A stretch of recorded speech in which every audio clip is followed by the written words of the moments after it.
আসছে নবম শিক্ষক নিয়োগ বিজ্ঞপ্তি। আসছে আসছে বলতে এসেই যাচ্ছে।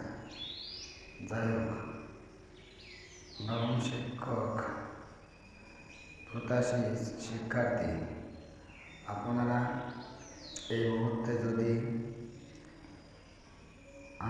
মাঠে না নামেন, সার্কুলার হয়তো 2026 সাল পেরিয়ে যাবে।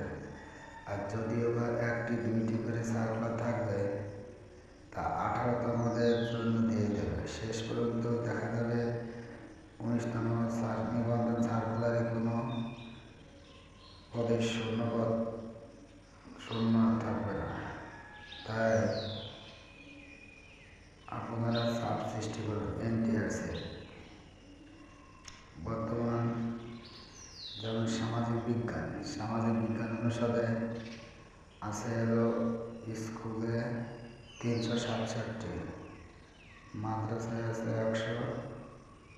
190, টোটাল 557।